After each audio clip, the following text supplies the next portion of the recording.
अस्सलाम वालेकुम स्टूडेंट्स। आज हमारा टॉपिक है muscle contraction. Muscle contraction is the increase in the tension और decrease in the length of a muscle. किसी भी मसल्स, किसी भी जो हमारे जिस्म में जो पट्टे हैं, इनको मसल्स कहा जाता है। तो ये मसल जो है, इनकी पुलिंग जो फोर्स होती है, खिंचाव जो इसमें पैदा होता है, इसको हम टेंशन कहते हैं। तो अगर मसल्स की खिंचाव टेंशन में या पुलिंग फोर्स में इजाफा हो जाए तो इसको हम, ऐसी कंडीशन को हम मसल कंट्रैक्शन कहते हैं। इसके अलावा अगर एक मसल की लेंथ में एक पट्टा है, हमारे जिस्म में मुख्तलिफ़ किस्म के मसल्स मौजूद है, बाइसेप है, ट्राइसेप है, क्वाड्रिसेप है हमारे लेग्स में, तो इनके मजमूई तौर पर लेंथ में अगर कमी वाक़ हो जाए तो ऐसी हालत को हम क्या कहते हैं, ये इसको हम मसल कंट्रैक्शन कहते हैं। और ये लेंथ में डिक्रीज़ क्यों आता है? क्योंकि मसल्स के अंदर जो जितने भी सार्कोमेयर्स है या उसके स्मॉल यूनिट्स हैं, तो हर एक सेल है मसल का, तो वो क्या हो जाते हैं, वो मजमूई पर तमाम के तमाम जो है उसमें कंट्रैक्शन वाक़ हो जाती है। लिहाजा वो एक दूसरे के करीब वो यूनिट्स आ जाते हैं और इसी वजह से जो है मसल्स के मजमूई लेंथ में जो है वो कमी वाक़ हो जाती है। तो इस कंडीशन को हम फिर क्या कहते हैं, ये मसल कंट्रैक्शन कहते हैं। अच्छा, ये जो है ये एक इम्पॉर्टेंट फिनोमेना है। मसल कंट्रैक्शन जो है ये ऐसा प्रोसेस है जो कि बहुत से एनिमल्स के लिए जो है बहुत इम्पॉर्टेंट है, बहुत अहम है। और स्पेशली जो मस्कुलर जो वर्टेब्रेट ऑर्गेनिज्म है, जिनमें मसल्स होते हैं, जिनमें बोन्स होते हैं, तो उनके लिए जो है ये बहुत इंपॉर्टेंट है। क्यों इंपॉर्टेंट है? Muscle contraction is required for the movement and locomotion in the organism. Movement जो है, हम किसी भी बॉडी पार्ट को जो है मूव करते हैं, हैंड है, फिंगर्स है, लेग्स है, तो ये जो है बोन्स हिलते हैं। और बोन्स क्यों हिलते हैं? बोन्स जो है मसल्स की कंट्रैक्शन की वजह से हिलते हैं। तो किसी भी बॉडी पार्ट को हम मूव कर सकते हैं, मूवमेंट उसमें कर सकते हैं। और मुख्तलिफ प्रोसेस के लिए, लिखने के लिए, खाने के लिए, किसी भी फंक्शन के लिए जो है हम मूवमेंट अपने ऑर्गन्स को देते हैं। इसके अलावा लोकोमोशन जो है, पूरा ऑर्गेनिज्म एक जगह से दूसरी जगह जब जाता है, जिस तरह हम चल फिरते हैं, एक जगह से एक रूम से दूसरे रूम में चले जाते हैं, बाहर निकलते हैं, प्लेग्राउंड में जाते हैं, तो ये जो है लोकोमोशन इसको कहते हैं कि पूरा ऑर्गेनिज्म एक जगह से दूसरी जगह पर जो है वो ट्रांसफ़र हो जाता है, तो इसको हम लोकोमोशन कहते हैं। तो मसल कंट्रैक्शन जो है मूवमेंट और लोकोमोशन दोनों के लिए इम्पॉर्टेंट है। Mechanism of muscle contraction. Muscle contraction क्यों वाक़ होता है, कैसे वाक़ होता है और कब वाक़ होता है? मसल कब, क्यों और कैसे जो है कंट्रैक्शन इसमें पैदा होगा? तो मसल जो है, मसल की कंट्रैक्शन की इब्तिदा जो है एक इम्पल्स से होती है, एक पैगाम से होती है, जो कि हमारा नर्वस सिस्टम जो है, सेंट्रल नर्वस सिस्टम, ब्रेन या स्पाइनल कॉर्ड जो है, हमारे मसल्स को एक पैगाम पहुंचाते हैं। और वो पैगाम जो है, जिसको हम इम्पल्स कहते हैं, वो चार्ज की शक्ल में होता है, वो एक्शन पोटेंशियल की शक्ल में होता है। और वो एक्शन पोटेंशियल न्यूरॉन के ज़रिए जो है फ़्लो करता है और मसल्स तक पहुंच जाता है। लिखते हैं इम्पल्स ऑफ कंट्रैक्शन, जिसको हम एक्शन पोटेंशियल भी कहते हैं। वो जो है एक्शन पोटेंशियल जो है किसी भी सेल्स में, न्यूरॉन में जो है, मसल सेल्स में जो है वो पैदा हो सकता है। और क्या होता है, नॉर्मली जो है एक सेल जो है वो क्या होता है, उसके अंदर जो है इनसाइड नेगेटिव चार्ज ज़्यादा होता है और बाहर पॉजिटिव चार्ज ज़्यादा होता है। इस कंडीशन को हम रेस्टिंग पोटेंशियल कहते हैं। लेकिन एक्शन पोटेंशियल में क्या हो जाता है, ये चार्जेस रिवर्स हो जाते हैं, ये जो है एक्सचेंज हो जाते हैं और इनसाइड जो है वो पॉजिटिव चार्ज ज़्यादा हो जाते हैं और आउटसाइड ऑफ द सेल जो है नेगेटिव चार्ज हो जाता है। तो ऐसी ये रिवर्सल ऑफ द चार्ज जो है, इसको हम एक्शन पोटेंशियल कहते हैं। तो ये एक्शन पोटेंशियल, ये इम्पल्स, ये पैगाम जो है, ये arrive at the neuromuscular joint, ये हमारे सेंट्रल नर्वस सिस्टम से ये पैगाम स्टार्ट हो जाता है और कहाँ पहुँच जाता है, ये न्यूरोमस्कुलर जंक्शन तक पहुँच जाता है।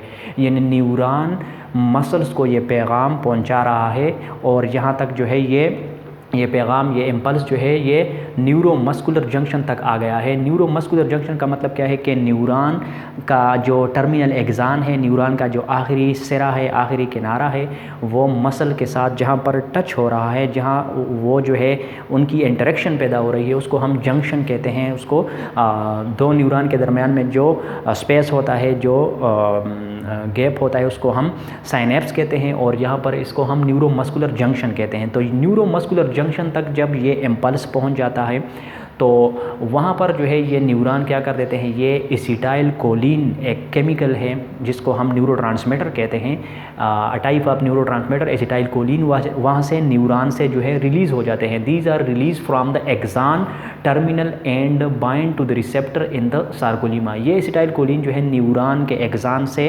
निकलकर सार्कोलीमा जो कि मसल की मेम्ब्रेन है वहाँ तक जो है ये पहुँच जाते हैं। It triggers an action potential in the muscle cell. अच्छा, ये सार्कोलीमा पर क्या मौजूद होते हैं, सार्कोलीमा पर रिसेप्टर्स मौजूद होते हैं, ऐसे स्ट्रक्चर मौजूद होते हैं जो कि एसिटाइल कोलिन को रिसीव करते हैं, उसको जो है वो कैप्चर कर लेते हैं। तो इस एसिटाइल कोलिन जब इन रिसेप्टर के साथ टच हो जाते हैं, ये रिसीव हो जाते हैं सार्कोलीमा पर जो है मेम्ब्रेन पर जो ये एसिटाइल कोलिन केमिकल्स जब वहाँ जो है वो सरफेस पर टच हो जाते हैं, रिसेप्टर के साथ टच हो जाते हैं, तो यहाँ पर जो है एक प्रोसेस स्टार्ट हो जाता है जिसकी वजह से सोडियम चैनल्स जो है ओपन हो जाते हैं। वहाँ पर बहुत ज़्यादा सोडियम जो है इनफ्लो करता है मसल सेल के अंदर, सार्कोलीमा के अंदर जो है वो बहुत ज़्यादा इनसाइड द सार्कोप्लाज्म बहुत ज़्यादा सोडियम आयन चले जाते हैं। लिहाजा इसको हम कहते हैं कि सार्कोलीमा में एक्शन पोटेंशियल स्टार्ट हो गया, सार्कोलीमा के अंदर जो है वो इम्पल्स फ्लो करना शुरू कर देता है। It triggers an action potential in the muscle cell. ये मसल सेल जो है, मसल जो मेम्ब्रेन है वहाँ पर एक्शन पोटेंशियल स्टार्ट हो जाता है, वहाँ पर जो है वो पॉजिटिव चार्जेस ज़्यादा अंदर की तरफ चले जाते हैं, उस वजह से एक्शन पोटेंशियल स्टार्ट हो जाता है। ये हम एक डायग्राम से जो है ज़्यादा वाज़ेह तौर पर जो है वो समझ सकते हैं, जिस तरह इस डायग्राम में जो है वो एक्सप्लेन किया गया है कि ये जो है ये एक हमारे साथ न्यूरॉन है, न्यूरॉन का टर्मिनल एक्सान है और यहाँ जो इम्पल्स आ रहा है तो एसिटाइल कोलिन जो है ये क्या कर देते हैं, ये रिलीज़ कर देते हैं इन द न्यूरोमस्कुलर जंक्शन। अब ये जो आपको नज़र आ रही है, ये जो मेम्ब्रेन है यहाँ पर कर्ली है और यहाँ पर स्मूथ है, तो ये क्या है, ये सार्कोलीमा है, ये मसल्स की जो है मेम्ब्रेन है। और एसिटाइल कोलिन जो है ये यहाँ पर जो न्यूरोट्रांसमीटर एसिटाइल कोलिन है वो रिलीज़ हो जाते हैं और ये आपको राउंडेड स्ट्रक्चर में जगह जगह पर नज़र आ रहे हैं। ये क्या है, ये एसिटाइल कोलिन रिसेप्टर्स हैं। तो ये रिसेप्टर्स जो है ये क्या कर देते हैं, एसिटाइल कोलिन को कैप्चर कर लेते हैं और इस कैप्चरिंग आप एसिटाइल कोलिन की वजह से जो है क्या हो जाता है, इस मेम्ब्रेन में क्या हो जाता है, यहाँ पर एक एक्शन पोटेंशियल स्टार्ट हो जाता है, यहाँ पर एक इम्पल्स जो है वो स्टार्ट हो जाता है और वो आगे क्या कर देता है, सार्कोलीमा जो है वो इसमें जगह जगह पर चैनल है, ट्यूब्यूल्स है जिसको हम टी ट्यूब्यूल्स कहते हैं। तो ये एक्शन पोटेंशियल जो है ये टी ट्यूब्यूल्स के अंदर जो है वो डाउन द टी ट्यूब्यूल्स भी चला जाता है। तो नेक्स्ट पॉइंट में हम ये यहाँ पर पढ़ेंगे अब कि ये जो एक्शन पोटेंशियल है ये यहाँ पर जो है सार्कोलीमा तक जो है वो महदूद नहीं रहता बल्कि ये आगे भी जाएगा। Action potential propagates along the sarcolemma और इसके साथ साथ and down the T tubules. T tubules के अंदर भी ये जो एक्शन पोटेंशियल है, ये जो इम्पल्स है मसल कंट्रैक्शन की, वो नीचे चला जाता है। अच्छा, आगे क्या होता है, टी ट्यूब्यूल्स जो है, टी ट्यूब्यूल्स जिस तरह हम पहले भी ये टॉपिक में डिस्कस कर चुके हैं, टी ट्यूब्यूल्स के करीब करीब मौजूद होते हैं sarcoplasmic reticulum. Sarcoplasmic reticulum organelles जो है वो टी ट्यूब्यूल्स के एक साइड पर और दूसरी साइड पर भी मौजूद होते हैं। तो ये 3 कंपोनेंट्स में होते हैं। सार्कोप्लाज्मिक रेटिकुलम दरमियान में टी ट्यूब्यूल होता है और दूसरे साइड पर भी सार्कोप्लाज्मिक रेटिकुलम होते हैं। तो 2 सार्कोप्लाज्मिक रेटिकुलम और बीच में एक टी ट्यूब्यूल जो है वो सैंडविच हुआ होता है और इसको हम ट्राइएड कहते हैं। ट्राइएड तक जो है ये इम्पल्स, ये एक्शन पोटेंशियल पहुंच जाता है। The action potential triggers calcium release from the sarcoplasmic reticulum. अच्छा, ये जो एक्शन पोटेंशियल है या जो इम्पल्स यहाँ पर पहुँच गया है तो टी ट्यूब्यूल तक ये पहुंच जाता है। टी ट्यूब्यूल चूँकि टच है सार्कोप्लाज्मिक रेटिकुलम के साथ लेफ़्ट और राइट साइड से, लिहाजा सार्कोप्लाज्मिक रेटिकुलम के अंदर क्या होता है, sarcoplasmic reticulum actually these are sacs, ये देलिया है, ये ऐसे बोरिया है कि जिसके अंदर कैल्शियम जो है वो भरा हुआ है। कैल्शियम जो है कैल्शियम आयंस जो है इसके अंदर मौजूद है। तो जब ये एक्शन पोटेंशियल यहाँ पर जो है सार्कोप्लाज्मिक रेटिकुलम तक पहुँच जाता है तो यहाँ से कैल्शियम आयंस जो है वो रिलीज़ हो जाते हैं। अच्छा, कैल्शियम आयन जब यहाँ से रिलीज़ हो जाते हैं तो ये फिर जो है ये अब कैल्शियम आयन जो है ये मसल सेल्स के अंदर मौजूद है और मसल सेल्स के अंदर हमको पता है कि 2 हमारे साथ थिक और थिन फिलामेंट मौजूद है। थिक फिलामेंट में तो मायोसिन है और मायोसिन प्रोटीन से वो मिलकर बने होते हैं, और जो थिन फिलामेंट है इसमें तीन हमारे साथ 3 टाइप्स ऑफ प्रोटीन है। इसमें हमारे साथ ट्रोपोनिन है, इसमें हमारे साथ एक्टिन है और ट्रोपोमाइसिन है। तो ये कैल्शियम जो है ये अब जो हमारे साथ थिन फिलामेंट है उसकी तरफ जो है ये जाएगा, वहाँ पर ये ट्रोपोनिन के साथ बांड बनाएगा। कैल्शियम जब रिलीज़ हुआ है बोरियो से तो ये कहाँ जाएगा, ये ट्रोपोनिन प्रोटीन के तक जो है वो रसाई हासिल करेगा, वहाँ तक पहुँचेगा। ट्रोपोनिन तक पहुँच जाता है और उसके साथ बांड बना लेता है। वहाँ पर ट्रोपोनिन ऐसे प्रोटीन है जो अभी आप डायग्राम में भी देखेंगे कि उसके साथ ट्रोपोनिन असल में कम्प्लेक्स की शक्ल में होते हैं। 3 इन नंबर ये प्रोटीन होते हैं, 1 2 3 तादाद में ये होते हैं, और उनके साथ कैल्शियम बांड बना लेते हैं। द ओरिएंटेशन ऑफ ट्रोपोमाइसिन, अच्छा होता क्या है जब ये कैल्शियम ट्रोपोनिन के साथ बांड बना लेते हैं तो ट्रोपोनिन के साथ ट्रोपोनिन तो खुद राउंडेड स्ट्रक्चर में 3 प्रोटीन है, लेकिन इसके साथ एक एलांगेटेड प्रोटीन मौजूद है जिसको हम ट्रोपोमाइसिन कहते हैं, और वो इसके साथ अटैच है।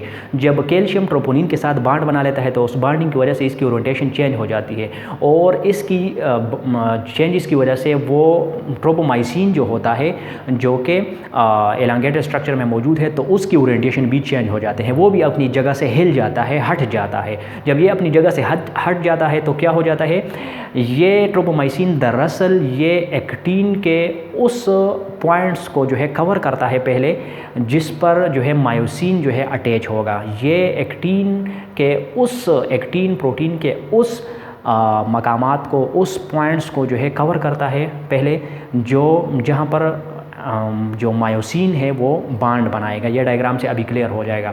तो इस ओरिएंटेशन चेंजेस की वजह से, कैल्शियम की बांड की वजह से जो है ट्रोपोमाइसिन जो है उसकी ओरिएंटेशन चेंजेस हो जाती है, और क्या हो जाता है, they exposing the myosin binding site on the actin protein जो कि राउंड स्ट्रक्चर है उसमें एक ऐसे जगह मौजूद है जहाँ पर मायोसिन बांड बनाएगा। मायोसिन प्रोटीन जो है जो थिक फिलामेंट है वहाँ एक्टिन के साथ वो बांड बनाएगा, लिहाजा इस कैल्शियम की वजह से मायोसिन के लिए वो जगह एक्सपोज हो जाती है, वो खुल जाती है, वाज़ेह हो जाती है। अब इस डायग्राम से हम देखेंगे कि किस तरह ये जो है फंक्शन करते हैं। इसमें जो है ये अगर आपको नज़र आ रहा है तो ये अगर हम देख ले तो ये क्या है, ये प्रोटीन है। अच्छा, इस डायग्राम में जो है ये क्या है, ये हमारे साथ ये थिक फिलामेंट है, मायोसिन है। ये जो है ये क्या है, ये थिन फिलामेंट है जिसमें 3 चीज़ें हैं, ट्रोपोमाइसिन है, एक्टिन है और ट्रोपोनिन है।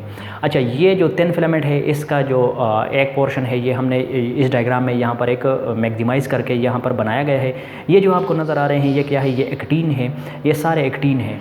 और ये जो आपको येलोविश सेंटर में छोटा सा जो है एक स्ट्रक्चर नज़र आ रहा है ये क्या है, ये ट्रोपोनिन है। कैल्शियम यहाँ पर बांड बनाएगा, इसके साथ बांड बनाएगा, ये तादाद में 3 होते हैं, ये ट्रोपोनिन कम्प्लेक्स होता है दरअसल में। तो इस ट्रोपोनिन कम्प्लेक्स के साथ इस तरफ एक बैंड लगा हुआ है, इस तरफ एक बैंड लगा हुआ है जिसको हम ट्रोपोमाइसिन कहते हैं। ये ट्रोपोमाइसिन है जो कि एलांगेटेड स्ट्रक्चर में मौजूद होते हैं, यहाँ से ये स्टार्ट होता है और चला जाता है। तो ये जो यहाँ पर कैल्शियम आएगा, कैल्शियम यहाँ पर बांड बनाएगा, तो ये जो है उसकी ओरिएंटेशन चेंज हो जाती है। ये जब अपनी जगह से हिल जाता है, हट जाता है, तो आपको एक्टिन में एक डार्क सी रीजन नज़र आ रही है जिसके ऊपर पहले ट्रोपोमाइसिन मौजूद होता है, लेकिन कैल्शियम की वजह से चूँकि ये ट्रोपोनिन जो है ये हट जाता है, इसकी बाइंडिंग में चेंजेस हो जाती है, लिहाजा ये मूवमेंट इसकी हो जाती है और ट्रोपोमाइसिन हट जाता है। तो एक्टिन का जो डार्क रीजन है जो कि एक्चुअली क्या है, ये myosin binding site on the actin protein है। ये मायोसिन हेड्स तभी यहाँ पर बांड बना सकेंगे जब यहाँ से ट्रोपोमायोसिन जो है ये हट जाएगा। ये कब हटेगा, जब ट्रोपोनिन के साथ, ट्रोपोनिन कम्प्लेक्स के साथ कैल्शियम यहाँ पर बांड्स बना लेंगे। अच्छा, मायोसिन फिलामेंट जो है ये एक्टिन जो फिलामेंट होते हैं, एक्टिन प्रोटीन होते हैं, इनके साथ अटैच हो जाते हैं। इनके मायोसिन के हेड्स जो है वो वहाँ पर एक्टिन के साथ जो है वो बांड बना लेते हैं, और इस कंडीशन को हम क्रॉस ब्रिज कहते हैं। क्रॉस ब्रिज साइकिल बिगेंस, और ये जो है इसमें इस प्रोसेस में एटीपी की यूजेज की वजह से, एटीपी एडिनोसिन ट्राइफॉस्फेट की इस्तेमाल की वजह से क्या होता है, पावर स्ट्रोक होता है। पावर स्ट्रोक क्या है, पावर स्ट्रोक एक ऐसा प्रोसेस है जो मसल्स में होता है और इसमें जो है दोनों फिलामेंट जो है वो एम लाइन जो सार्कोमियर का जो सेंटर रीजन होता है, सेंट्रल पार्ट होता है, उसकी तरफ जो है वो मूव करते हैं, वहाँ पर जो है वो स्लाइड करते हैं। तो एटीपी के इस्तेमाल की वजह से पावर स्ट्रोक होता है। और पावर स्ट्रोक दरअसल एक्टिन फिलामेंट क्या है, actin filament is pulled by the myosin filaments towards the M line. Actin filament जो है उसके साथ मायोसिन बांड बना लेते हैं, उसके साथ अटैच हो जाते हैं, और जब मायोसिन मूव करता है, स्लाइड करता है, तो ये अपने साथ जो है एक्टिन फिलामेंट जो है ये उसको भी जो है एम लाइन के करीब ले जाते हैं। तो ये दरअसल असल में होता यह है कि इनके जो ओरिजिनल जो लेंथ होती है उसमें कमी नहीं होती, बल्कि ये एक दूसरे अब इस तरह कंडीशन में होते हैं पहले, तो फिर बाद में जो है एक दूसरे के अंदर जो है चले जाते हैं। लिहाजा जो फिलामेंट होते हैं उनके लेंथ में कमी नहीं हुआ कि होती, लेकिन जो स्पेस उन्होंने कवर किया होता है वो फिर कम स्पेस वो कवर करते हैं, और ऐसी कंडीशन को हम मसल कंट्रैक्शन कहते हैं। इस वजह से जो है ये क्रॉस ब्रिज और पावर स्ट्रोक की वजह से जो है ये क्या होता है, मसल्स कंट्रैक्शन उसमें वाक़ हो जाते हैं। हम कहते हैं कि मसल्स कंट्रैक्ट हालत में अब मौजूद है। तो जब मसल कंट्रैक्ट हो जाते हैं, इसके बाद क्या हो जाता है, इसके बाद फिर हम जब लेट सपोज हम वेट लिफ्टिंग कर रहे हैं, वेट हम लिफ्ट किया है, मसल कंट्रैक्ट है, अब फिर क्या होगा, नेक्स्ट स्टेप ये होगा कि हमारा ब्रेन जो है वापस हमारे मसल्स को पैगाम पहुंचाएगा कि अब जो है ये कंट्रैक्शन ख़त्म करो। तो फिर क्या होगा, फिर वो कैल्शियम जो है, वो कैल्शियम की वो जो इन फ्लो है और वो जो एक्शन पोटेंशियल स्टार्ट हुआ था वो कम हो जाता है। लिहाजा हम फिर मसल को रिलैक्स कर लेते हैं और वेट को नीचे ले जाते हैं, फिर वेट को जो है लिफ्ट कर देते हैं, उठा देते हैं, और कंट्रैक्शन इन द मसल्स की वजह से ये वेट लिफ्टिंग हम करते हैं। लिहाजा नेक्स्ट स्टेप क्या होता है, when the impulse of muscle contraction ceases, जब मसल कंट्रैक्शन का जो पैगाम आया था वो कम हो जाता है, ख़त्म हो जाता है, तो क्या होता है, calcium is actively transported back to the sarcoplasmic reticulum 6। वो जो कैल्शियम आ रहा था बोरियो से, सार्कोप्लाज्मिक रेटिकुलम से जो है वो निकल रहा था, वो फिर वापस बहुत जल्दी जो है सार्कोप्लाज्मिक रेटिकुलम के अंदर चला जाता है इन मिली सेकेंड्स। एक सेकंड के हज़ारवें हिस्से में जो है वो बहुत कम वक्त में जो है, सेकंड से भी बहुत ज़्यादा कम वक्त में जो है वो वापस इन द सार्कोप्लाज्मिक रेटिकुलम तक वो सारा कैल्शियम जो है वो पहुँच जाता है। Majority of the calcium ions जो है वो सार्कोप्लाज्मिक रेटिकुलम तक जो है वो पहुंच जाता है। लिहाजा इस की वजह से जो है वो क्या होता है, फिर कंट्रैक्शन ऑफ द मसल्स जो है वो कम हो जाता है और मसल्स रिलैक्स हालत में आते हैं। In the absence of calcium ions the tropomyosin block again the myosin binding site on actin protein. फिर जो है वो ट्रोपोमायोसिन जो है उसको कवर कर लेते हैं उस एक्टिन पर जो साइट्स है मायोसिन बाइंडिंग साइट, और इसी वजह से द मसल्स रिलैक्स, मसल जो है वो रिलैक्स हालत में चले जाते हैं। तो इस ये जो प्रोसेस है इसको हम समराइज़ भी कर सकते हैं, एक डायग्राम है उसमें हम ये देख सकते हैं कि ये पूरा प्रोसेस जो है ये किस तरह हम समझ सकते हैं। तो ये जो है ये न्यूरॉन के ज़रिए यहाँ पर पैगाम आया है मसल्स तक, न्यूरोमस्कुलर जंक्शन जो है ये यहाँ पर मैक्सिमाइज़ करके यहाँ पर हमारे लिए बनाया गया है। ये न्यूरॉन का एक्सान टर्मिनल है और यहाँ से जो है क्या है, यहाँ से न्यूरोट्रांसमीटर के जो वेसिकल्स है ये आ रहे हैं, न्यूरोट्रांसमीटर यहाँ पर रिलीज़ हुए हैं, और ये जो मेम्ब्रेन है, ये जो सार्कोलीमा है, सार्कोलीमा तक जो है ये हमारा जो एसिटाइल कोलिन है वो यहाँ रिसेप्टर तक, सार्कोलीमा तक ये एसिटाइल कोलिन पहुंच जाते हैं, और रिसेप्टर्स यहाँ पर सार्कोलीमा पर मौजूद है एसिटाइल कोलिन के लिए, और एसिटाइल कोलिन जो है इन रिसेप्टर्स के साथ अटैच हो जाते हैं, वो इसको रिसीव कर लेते हैं, और रिसेप्शन ऑफ एसिटाइल कोलिन की वजह से यहाँ पर जो है एक एक्शन पोटेंशियल स्टार्ट हो जाता है, और वो एक्शन पोटेंशियल जो है सार्कोलीमा के मेम्ब्रेन पर जो है वो फ्लो करता है, और नीचे जो है वो टी ट्यूब्यूल्स तक पहुंच जाता है, डाउन चला जाता है टी ट्यूब्यूल्स के अंदर। अच्छा, टी ट्यूब्यूल्स ये हम समझ गए हैं, ये हम ऑलरेडी डिस्कस कर चुके हैं कि टी ट्यूब्यूल्स के लेफ़्ट और राइट साइड पर जो है हमारे साथ क्या होता है, वो सार्कोप्लाज्मिक रेटिकुलम मौजूद होता है, और सार्कोप्लाज्मिक रेटिकुलम जो है ये ट्राइएड बना लेते हैं। तो सार्कोप्लाज्मिक रेटिकुलम तक जब ये इम्पल्स, ये एक्शन पोटेंशियल, ये डीपोलराइजेशन जब पहुंच जाता है तो वहाँ ये इम्पल्स क्या कर देता है, वहाँ से कैल्शियम आयंस जो है वो रिलीज़ हो जाते हैं। कैल्शियम आयंस जो है वो कहाँ जाएंगे, कैल्शियम आयंस थिन फिलामेंट की तरफ जाएंगे। थिन फिलामेंट में 3 किस्म के प्रोटीन है हमारे साथ, एक एक्टिन है, एक ट्रोपोनिन है, और तीसरा जो है वो ट्रोपोमाइसिन है। तो ये कैल्शियम आयंस जो आ रहे हैं ये कहाँ जाएंगे, ये ट्रोपोनिन कम्प्लेक्स की तरफ जाएंगे। ट्रोपोनिन यहाँ पर एक स्ट्रक्चर येलो आपको नज़र आएगा, यहाँ पर एक नज़र आएगा, पहले भी डायग्राम में हमने देखा।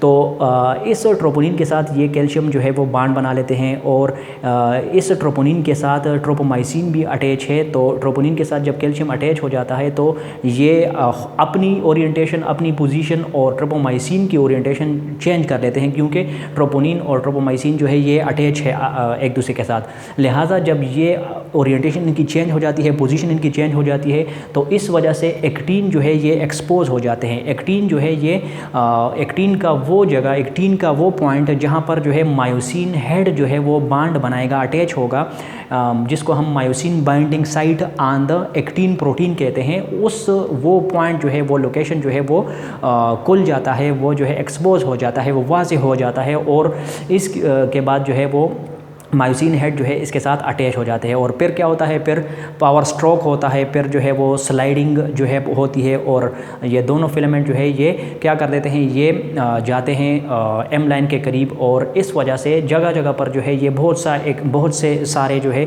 एक्टिन और मायोसिन फिलामेंट होते हैं मसल्स के अंदर। ये हमारे मसल्स है तो उसमें जगह जगह पर जो है बहुत ज़्यादा पॉइंट्स पर जो है ये बहुत ज़्यादा नंबर्स में ये एक्टिन और मायोसिन मौजूद है। और ये मजमूई तौर पर जो है ये सारे के सारे जो है वो उसमें कंट्रैक्शन का सबब बनते हैं। पूरा मसल जो है जगह जगह पर जो है ये प्रोसेस, कंट्रैक्शन का प्रोसेस होता है, ये पावर स्ट्रोक होते हैं। उस वजह से मसल जो है जो पहले स्मूथ रिलैक्स हालत में, ये स्मूथ हालत में होते हैं और फिर जो है प्लेट हालत में होते हैं। और जब ये सारे फिलामेंट जो है ये एक दूसरे के करीब चले जाते हैं, लिहाजा इस वजह से हमारे मसल्स में क्या हो जाता है, उसमें कंट्रैक्शन पैदा हो जाती है। और कंट्रैक्शन का मतलब है उसमें उबार, इस तरह उबार पैदा हो जाता है। तो ये तो एक जनरलाइज सा हमने मसल कंट्रैक्शन के हवाले से डिस्कस किया। अब ये जो यहाँ पर जो एटीपी का इस्तेमाल है और ये मसल्स की कंट्रैक्शन है, ये बांड किस तरह बनता है, बांड किस तरह फिर कंट्रैक्शन और रिलैक्सेशन में बांड, फिर ये जो एक मायोसिन हेड है ये इससे हट भी जाता है, डिटेच भी हो जाता है, फिर बाद में फिर अटैच हो जाता है। तो ये एटीपी का इस्तेमाल किस तरह होता है, ये प्रोसेस ज़रा हम डिटेल से डिस्कस करेंगे। और बुक्स में जो है, टेक्स्ट बुक में इस हवाले से क्या लिखा है वो डिस्कस करने वाले हैं हम अभी। मसल कंट्रैक्शन के हवाले से एक हाइपोथेसिस जो है 2 साइंटिस्ट ने पेश की थी 1954 में। A.F. हग्सली and H.E. हग्सली जो है ये 2 साइंटिस्ट हैं जिनका ताल्लुक़ जो है ग्रेट ब्रिटेन से था, इंग्लैंड से इनका ताल्लुक़ था। और ये ब्रिटिश साइंटिस्ट थे और ये एक्चुअली फ़िज़िकल बायोलॉजिस्ट है, फ़िज़िकल बायोलॉजी में इनके जो है ख़िदमात है। और इन्होंने जो है ये हाइपोथेसिस पेश की थी जिसमें उसकी एक्सप्लेनेशन ये है कि इन्होंने कहा था कि ये जो एक्टिन और मायोसिन है, जो थिक और थिन फिलामेंट है, इनका अपना जो असल लेंथ होता है ये इसमें कमी वाक़ई नहीं होती, बल्कि ये एक दूसरे के अंदर इस तरह चले जाते हैं और एक दूसरे के अंदर जो है ये स्लाइड करते हैं। और इस वजह से जो है ये मजमूई तौर पर मसल्स की लेंथ तो कम होती है, लेकिन इन फिलामेंट की अपनी लेंथ जो है उसमें कमी वाक़ई नहीं होती। तो ये एक हाइपोथेसिस जो है इन्होंने पेश की थी, जिस तरह इस डायग्राम से भी ये क्लियर है। They observed that when the muscle contracts the thick and thin filaments of muscle fiber slide past each other but they are not change in their original length। इनकी ये जो फिलामेंट है, ये जो थिक और thin filaments है, इनकी अपनी जो ओरिजिनल लेंथ होती है इनमें कमी वाक़ई नहीं होती, बल्कि ये एक दूसरे के अंदर इस तरह चले जाते हैं। और इस वजह से मजमूई जो मसल की जो सार्कोमेयर है उनकी लेंथ, सार्कोमेयर की लेंथ तो कम होती है, लेकिन जो जेड लाइन होती है उनकी अपनी लेंथ तो कम होती है। यहाँ पर लेंथ कम हो गया है और यहाँ पर जो एक्सपेंडेड हालत में है, लेकिन जब ये फिलामेंट है, ये फिलामेंट है, या दरमियान में जो थिक फिलामेंट है, इनकी अपनी लेंथ जो है वो बरकरार है, ये सिर्फ अंदर की तरफ इस तरह चले गए हैं। लिहाजा ये जो है ये क्या है, ये हमारे साथ स्लाइडिंग फिलामेंट हाइपोथेसिस है। अब इसकी डिटेल्स की तरफ अगर हम देख लें कि किस तरह जो है ये इसमें एटीपी की यूज़ होती है और किस तरह जो है ये बॉन्ड बनता है, एक्टिन और मायोसिन जो है अटैच होते हैं फिर डिटैच हो जाते हैं, तो किस तरह ये प्रोसेस होता है पूरा। तो इसमें ये हम देख सकते हैं कि ये ऑलरेडी हम समझ गए हैं। The active site on the actin is exposed as calcium binds to troponin. Calcium जब ट्रोपोनिन के साथ अटैच होगा तो ट्रोपोमायोसिन हटेगा, वो उसकी ओरिएंटेशन चेंज होगी और वहाँ पर जो है वो जो active site on the actin होता है, मायोसिन बाइंडिंग साइट होता है, वो एक्सपोज हो जाता है। मायोसिन हेड, उसके बाद क्या हो जाता है, myosin head is attach to actin forming the cross bridge. Cross bridge बनेगा, ये एक्टिन और मायोसिन एक दूसरे के साथ अटैच होंगे। अच्छा, अब असल बात यह है कि जो सी नंबर में यहाँ पर एक्सप्लेन की गई है, ड्यूरिंग द पावर स्ट्रोक, फिर पावर स्ट्रोक होगा, एटीपी का इस्तेमाल होगा और ये फिलामेंट जो है ये मूव करेंगे towards the M line. The inorganic, PI का मतलब है inorganic phosphate generated in the previous contraction cycle is released. This results in the myosin head pivoting towards the center of the sarcomere, after which the attached adenosine diphosphate is released. अब ये third number जो सी number जो step है, इसमें ये क्या कहा गया है, पहले जो कंट्रैक्शन, रीसेंट कंट्रैक्शन से पहले जो कंट्रैक्शन ऑफ मसल्स हुआ था, मसल्स इससे पहले भी कंट्रैक्ट हुए थे, तो उसमें जो एटीपी इस्तेमाल हुआ था, तो उस एटीपी एडिनोसिन ट्राईफॉस्फेट से क्या बन जाते हैं, एडिनोसिन डाईफॉस्फेट बन जाता है और एक इनऑर्गेनिक फॉस्फेट। ये दो चीज़ें उस एटीपी से उसके इस्तेमाल के बाद जो है ये हासिल होती है और ये दोनों चीज़ें जो है इनऑर्गेनिक फॉस्फेट और एडीपी जो है ये मायोसिन हेड के साथ फिर अटैच होते हैं। तो ये अब क्या होगा, इनऑर्गेनिक फॉस्फेट पहले रिलीज़ होगा और फिर उसके बाद एडिनोसिन डाईफॉस्फेट रिलीज़ होगा। डायग्राम से ये हम आसानी से समझ सकते हैं। इसको अगर हम देख लें तो यहाँ पर जो है वो जो मायोसिन हेड है वो एक्टिन फिलामेंट के साथ उसकी अटैचमेंट हुई है और ये क्रॉस ब्रिज बना है यहाँ पर। अब यहाँ पर जो पावर स्ट्रोक नेक्स्ट जो है पावर स्ट्रोक होगा। पावर स्ट्रोक में क्या होता है, पावर स्ट्रोक में ये है कि जो एटीपी इस्तेमाल हुआ था उससे एडीपी बना था और इनऑर्गेनिक फॉस्फेट बना था। तो इनऑर्गेनिक फॉस्फेट यहाँ से पहले डिटैच हो जाता है और उसके बाद फिर एडिनोसिन डाईफॉस्फेट रिलीज़ हो जाता है। जब ये दोनों रिलीज़ हो जाते हैं तो फिर क्या होता है, फिर नेक्स्ट हमारे साथ ये प्रोसेस होगा कि अब इन दोनों के रिलीज़ के बाद फिर क्या होता है, ये मायोसिन हेड जो है ये कहते हैं कि ये पाइवटिंग टूवर्ड द सेंटर, ये मज़ीद सेंटर पोजीशन की तरफ आ जाता है। और सेंटर की तरफ क्यों आता है, क्योंकि ये एक दूसरे नेक्स्ट जो एक्टिन है, नेक्स्ट उसके साथ जो एक्टिन फिलामेंट है, प्रोटीन है, उसके साथ फिर ये बॉन्ड बनाएगा और फिर ये मज़ीद जो है वो स्लाइडिंग करेगा, मज़ीद जो है कंट्रैक्शन की तरफ ये मसल्स को ले जाएगा। तो ये इतना स्लो प्रोसेस नहीं होता, ये बिल्कुल फ्रैक्शन ऑफ सेकंड्स, ये मिली सेकंड्स में ये प्रोसेस होता है। ये आगे की तरफ ये स्लाइड्स करता है और नेक्स्ट एक्टिन के साथ जो है ये मायोसिन हेड जो है वो अटैचमेंट करता है और एटीपी इस्तेमाल होता है। अच्छा, जब ये सेंटर पोजीशन में आ जाता है मायोसिन हेड तो इसके बाद फिर डी नंबर स्टेप होता है। डी नंबर स्टेप में क्या है, a new ATP will attach to the myosin head. जब एक नया एटीपी इसके मायोसिन हेड के साथ अटैच होगा तो मायोसिन ने पहले यहाँ पर किस चीज़ के साथ बॉन्ड बनाया था, जिस तरह यहाँ पर भी बॉन्डेड कंडीशन में है तो वो एक्टिन के साथ बॉन्ड बना था। तो जब एटीपी जो है मायोसिन के साथ अटैच हो जाता है तो पहले वाला बॉन्ड जो कि मायोसिन हेड और एक्टिन के साथ था वो टूट जाता है। यहाँ पर मायोसिन हेड जो है वो डिटैच हो जाता है फ्रॉम द एक्टिन प्रोटीन। अच्छा, ये एटीपी जो है यहाँ पर अटैच हुआ है तो ये एटीपी क्या करेगा, ये एटीपी अगेन हाइड्रोलाइज होगा एडिनोसिन डाईफॉस्फेट में और इनऑर्गेनिक फॉस्फेट में। जिस तरह यहाँ पर एडिनोसिन डाईफॉस्फेट दिखाया गया है और इनऑर्गेनिक फॉस्फेट दिखाया गया है और ये जब यहाँ से रिमूव होंगे तो ये जो है क्या होगा, ये मायोसिन हेड जो है ये एक दूसरे एक्टिन प्रोटीन के साथ अटैच होगा और फिर जो है ये मज़ीद जो है कंट्रैक्शन ऑफ मसल्स का सबब जो है वो बनेगा। और इसमें ई नंबर में लिखते हैं कि कॉकिंग ऑफ मायोसिन हेड, यानी जो मायोसिन हेड है ये मज़ीद टिल्टिंग कंडीशन में एक इस तरह तिरछी हुई हालत में आ जाते हैं ताकि नेक्स्ट एक्टिन को, साथ वाले एक्टिन को, करीबी एक्टिन को ये दोबारा जो है उसके साथ अटैच हो जाए और मज़ीद जो है वो कंट्रैक्शन ऑफ मसल्स का सबब बने। तो ये अब रिटन में हम अगर देख लें तो यहाँ पर इन्होंने एक्सप्लेन भी किया है कि जब सी नंबर प्रोसेस जो है पावर स्ट्रोक हो जाता है, a new molecule of ATP attach to the myosin head causing the cross bridge to detach. फिर जब ATP मायोसिन के साथ अटैच हो जाता है तो वो क्रॉस ब्रिज जो पहले एक्टिन और मायोसिन का बना था वो डिटैच हो जाता है। अच्छा, लास्ट में लिखते हैं the myosin head hydrolyse the ATP।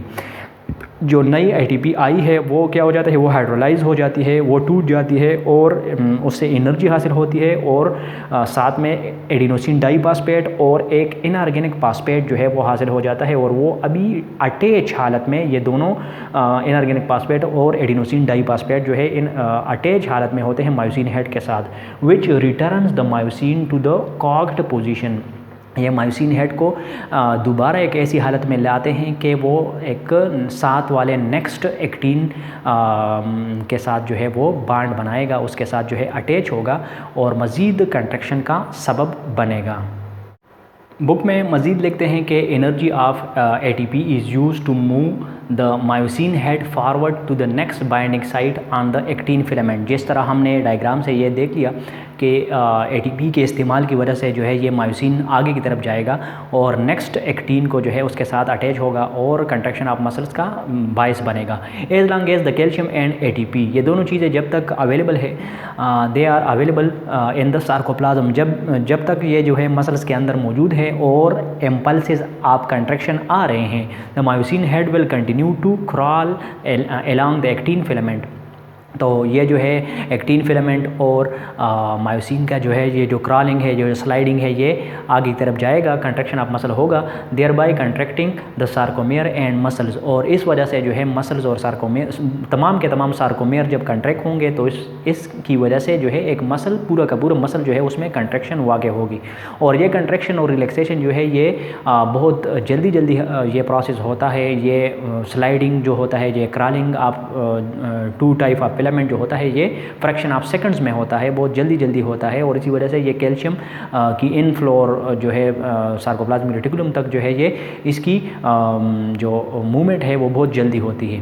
अच्छा, इसमें मज़ीद लिखते हैं कि रिकवरी ऑफ मसल जो है ये रिलैक्सेशन, मसल रिलैक्सेशन किस तरह होता है, तो ये ऑलरेडी हम ये जो है डिस्कस कर चुके हैं कि जब इम्पल्स जो है, इम्पल्स ऑफ रिलैक्सेशन आ जाता है, कंट्रैक्शन का जो इम्पल्स था वो ख़त्म हो जाता है और इम्पल्स ऑफ रिलैक्सेशन आ जाता है, तो क्या होता है, when the impulse of muscle contraction का इम्पल्स जो है वो सीज हो जाता है, वो कम हो जाता है या ख़त्म हो जाता है, the calcium are transported back to the sarcoplasmic reticulum. ये ऑलरेडी हम देख चुके हैं और पढ़ चुके हैं, लेकिन यहाँ पर रिपीटिशन आ रहा है कि ये सार्कोप्लाज्मिक रेटिकुलम तक वापस चले जाते हैं by active transport in millisecond. ये मिली सेकेंड में ये सारा का सारा कैल्शियम जो है वो सार्कोप्लाज्मिक रेटिकुलम तक वापस पहुँच जाता है। The binding of myosin heads and actin filaments breaks, वो जो बांड उन्होंने बनाया होता है, अटैचमेंट होती है, वो टूट जाता है और the thick and thin filament slide past in reverse order. ये जो है एक दूसरे से इस तरह दूर चले जाते हैं to return to the relaxed state. ये जो है अपनी मसल जो है रिलैक्स स्टेट में चले जाते हैं, एक्टिन मायोसिन एक दूसरे के इस तरह दूर चले जाते हैं और हम कहते हैं कि मसल्स रिलैक्स्ड हालत में अब आ गए हैं। The sarcomere and the muscle fibre once again achieve their maximal length and stretchability. और इस के बाद जो है ये मसल जब रिलैक्स हालत में आ जाते हैं तो मसल्स जो है, मसल फाइबर जो होते हैं वो उनकी लेंथ जो है वो वापस अपनी पुरानी हालत में आ जाती है और स्ट्रेचेबिलिटी जो है इनकी जो कंट्रैक्शन की जो पावर है वो वापस अपनी दोबारा जो है पहली वाली हालत में आ जाती है और ये नेक्स्ट कंट्रैक्शन के लिए मसल्स तैयार हो जाते हैं। तो ये था हमारा आज का टॉपिक जिसमें हमने मसल कंट्रैक्शन के हवाले से डिस्कशन किया। वीडियो को लाइक करें, चैनल को सब्सक्राइब करें और साथ में आप कमेंट में ये लिख सकते हैं अपने इश्यूज़ जो है कि आपको कौन से टॉपिक्स में, कौन से चैप्टर्स में जो है प्रॉब्लम्स आ रहे हैं, तो वो आप कमेंट सेक्शन में ज़रूर जो है वो वहाँ पर लिख दीजिएगा ताकि मैं जो है वो टॉपिक्स पहले करूँ जिसमें आपको प्रॉब्लम्स पेश आ रहे हैं। अपना ख्याल रखें, शुक्रिया।